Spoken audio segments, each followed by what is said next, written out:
Yo les trashers, vous avez peut-être peur qu'une météorite s'écrase sur Terre et extermine l'humanité. Petit joueur, il existe dans l'univers des choses bien plus dangereuses, capables de vous éliminer avant même que vous puissiez le voir. Vous vous souvenez de l'histoire de Gravity? Ça n'a vraiment rien de catastrophique à côté de ce qu'on va voir.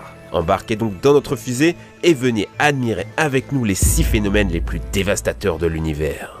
Super et hypernova. Dans l'univers, il y a les étoiles comme le soleil, mais lui, il est tout petit à côté des mastodontes du genre. L'étoile Betelgeuse est par exemple 900 fois plus grosse que le soleil. Et vous imaginez que quand ce genre d'étoile explose, eh bien, c'est assez impressionnant. Ça donne ce qu'on appelle des supernovas. Une telle explosion dégage une puissance équivalente à 1000 fois celle dégagée par le soleil durant toute sa vie, mais en l'espace de quelques secondes. En chiffres, ça donne ça, un 1 et 44 zéros derrière. C'est plutôt pas mal. Si des planètes orbitaient autour d'une étoile ayant explosé, on peut leur dire adieu, car une supernova peut totalement raser un système stellaire. Il est à noter qu'aucune supernova n'a jamais été observée dans notre galaxie depuis l'invention du télescope. Le plus vieux témoignage d'observation de supernova date de 1054. Les Chinois ont observé dans le ciel un éclat visible même en plein jour, et ce pendant 3 semaines. On sait aujourd'hui qu'il s'agit de la supernova ayant donné naissance à la nébuleuse du Crabe, distante de 6300 années-lumière et toujours visible à notre époque. Et oui, malgré que les supernovas soient dangereuses, elles donnent aussi naissance à de fabuleuses créations. Les nébuleuses, ce sont tout simplement les restes de l'explosion d'une supernova. Alors, les supernovas, c'est puissant, mais sans supernova, ça l'est encore plus. On appelle ça une hypernova. Vous vous souvenez du 1 et ses 44 zéros derrière? Eh bien, rajoutez-en encore 2. Et là, vous obtenez la puissance d'une hypernova. C'est l'événement le plus puissant dans l'univers après le Big Bang. Et ce n'est pas tout. Elle produit 2 jets de matière extrêmement énergétiques émis au pôle de rotation de l'étoile à une vitesse proche de celle de la lumière. De la matière qui se déplace à une telle vitesse, c'est invraisemblable. Les étoiles à neutrons. Malgré leur taille insignifiante, les étoiles à neutrons sont de véritables petites tueuses. Quand une étoile massive meurt, l'extérieur explose tandis que l'intérieur s'effondre sur lui-même. Il ne reste qu'une toute petite boule lumineuse d'à peine 20 km de diamètre, mais d'une masse beaucoup trop grande. 5000 milliards de tonnes dans un objet de la taille de Las Vegas. Un objet 1 million de fois plus lourd que la Terre, rien que ça. Et forcément, une masse aussi élevée entraîne une gravité gigantesque. Si on lâche un objet à 1 mètre de la surface de l'étoile, il s'écrasera à une vitesse de 5,2 millions de km/h en 1 microseconde. On ne parie pas trop sur la survie du mec qui tombe dessus. Mais vous voulez mieux? La température d'une étoile à neutrons peut atteindre le 1 000 000 de degrés. Pour vous donner une ordre d'idée, notre Soleil affiche une température de seulement 5500 degrés.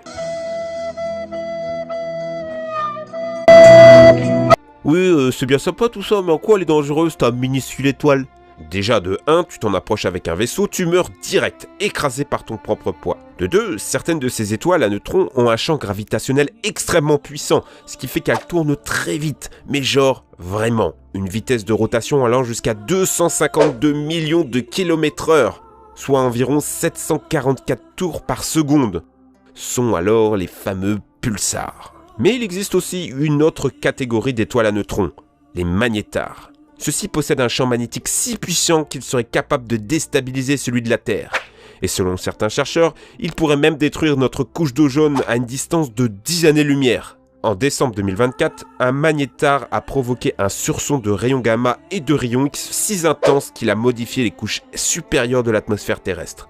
Il a même déstabilisé le champ magnétique terrestre. C'est à ce jour l'explosion la plus puissante jamais découverte par les satellites. On estime d'ailleurs qu'une supernova sur 10 donnerait naissance à un magnétar. Les trous noirs. Tout le monde connaît, mais personne ne sait réellement ce que c'est. Ça reste pour beaucoup la chose la plus étrange de l'univers. Et il faut savoir qu'il existe plusieurs tailles de trous noirs, plus voraces les uns que les autres. Parce que oui, parfois, la taille ça compte. Les plus gros, les supermassifs, sont ceux qu'on trouve au cœur des galaxies. Vous voyez les galaxies au bras spiraux? C'est grâce au trou noir au centre et à sa rotation que ça bouge. Parce qu'il faut savoir que nous, dans notre coin de la galaxie, on est littéralement en train de se faire aspirer par un trou noir. On supposait que c'était des trous noirs stellaires alimentés en continu, mais les chercheurs ont prouvé que certains trous noirs supermassifs existaient déjà au tout début de l'univers. Le plus grand trou noir connu à ce jour, on l'a baptisé Kirby. Il a un diamètre de 240 milliards de kilomètres, soit 47 fois la distance Soleil-Pluton. On compare souvent les trous noirs à des aspirateurs géants, mais ce n'est pas tout à fait vrai. Disons plutôt que ce sont des entonnoirs. Lorsque vous serez attiré par le trou noir, vous aurez l'impression que le temps ralentit alors que tout se déroule à une très grande vitesse autour de vous. C'est sûrement le seul moyen de voir la fin de l'univers si on n'a pas de TARDIS. Mais rassurez-vous, tout votre corps va se déchirer et s'étirer, alors vous serez mort bien avant. Mais des scientifiques de l'université de Santa Barbara affirment qu'on peut mourir carbonisé au contact de ce qu'on appelle un mur de feu. À vous de voir si vous préférez être carbonisé ou vous transformer en spaghetti. Mais tous les trous noirs ne sont pas éternels. Selon la loi du rayonnement Hawkins, les trous noirs se détériorent petit à petit puisqu'ils exercent une partie de leur énergie sous forme de rayonnement. Avant de voir cela, l'humanité aura déjà disparu depuis bien longtemps. Ça prendrait des milliards d'années. Il existe pourtant un niveau au-dessus des trous noirs supermassifs. Les trous noirs primordiaux. On ne les voit pas. On ne sait pas comment ils se forment. On ne sait rien d'eux, juste qu'ils existent. Mais qui sait, peut-être en saurons-nous plus un jour. Les sursauts gamma. Si vous pensiez que les trous noirs étaient violents, vous êtes tellement pas prêt pour ce qui va suivre. Les sursauts gamma sont de véritables rayons laser à grande échelle. Mais attention, rien à voir avec les rayons gamma qui transforment notre cher Bruce Banner en Hulk. Non, non, là on parle de véritables étoiles de la mort. Vous vous souvenez des hypernovas? Ouais, la mort hyper violente, les trous noirs stellaires, tout ça. C'était la partie la plus douce de la mort d'une étoile hypermassive. Parce qu'elle ne se contente pas d'exploser, elle balance aussi des rayons mortels. Cette immense quantité d'énergie se fait expulser à travers l'univers à la vitesse de la lumière. C'est si rapide que personne ne peut la prévoir ou bien même la voir avant qu'elle nous arrive dessus. Et bien sûr, rien ne peut stopper le tir. Les rayons gamma traversent tout. Les sursauts sont les plus dangereux car ils peuvent durer quelques minutes. Ils sont créés lorsqu'une hypergéante meurt et qu'un trou noir se forme. Mais toutes les formations de trous noirs qui suivent une hypernova n'entraînent pas de sursauts gamma. Et on ne sait pas pourquoi. Finalement, qu'ils soient longs ou courts, les sursauts gamma annoncent toujours l'apparition d'un nouveau trou noir dans l'univers. Le problème de ces rayonnements, c'est qu'ils pourraient détruire la Terre, mais ils ont probablement déjà détruit d'autres planètes abritant la vie. Et on pense que 90% des galaxies sont saccagées par les sursauts gamma. Quasar, le cannibalisme galactique. Si vous ne le saviez pas déjà, l'univers tout entier est en expansion. Mais il y a toujours des irréductibles. Certaines galaxies ne s'éloignent pas l'une de l'autre, mais au contraire se rapprochent. C'est le cas de Whirlpool. Non, pas ça, la galaxie Whirlpool qui déguste sa petite compagne depuis déjà un bon paquet d'années.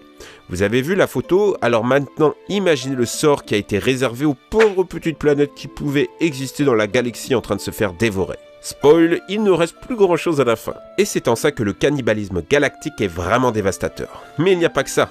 D'ici 4 milliards d'années, la galaxie Andromède et notre Voie lactée entreront en collision, sans pour autant se dévorer. Comme elles ont un rapport de force équivalente, approximativement les mêmes tailles, une grosse densité d'étoiles et un trou noir au centre, elles vont fusionner. Chaque objet composant les deux galaxies va subir l'attraction des deux trous noirs supermassifs et être détruit. Rares seront les survivants. Et cette fusion de galaxies sera encore plus dévastatrice si elle finit par créer un quasar. C'est une galaxie avec un trou noir hypermassif actif en son centre. Elle dégage la puissance de 1000 galaxies sous forme d'un jet de matière, sorte de sursaut gamma à beaucoup plus grande échelle. Et on vous a dit que c'était dévastateur. Le vrai vide. Quoi? C'est la destruction de l'univers la plus propre qui puisse arriver. Il n'en resterait plus rien.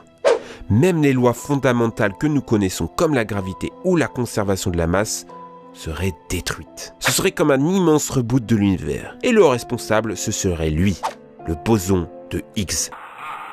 La particule qui donne la masse à toute chose. La théorie de la destruction par le vide, énoncée par Monsieur Stephen Hawking, nous annonce que notre univers n'est peut-être pas stable, mais métastable. Chaque particule possède des niveaux d'énergie dont un niveau fondamental. Lorsqu'elle se trouve à son niveau fondamental, l'énergie de la particule est minimale. On dit alors qu'elle est dans un état de vide.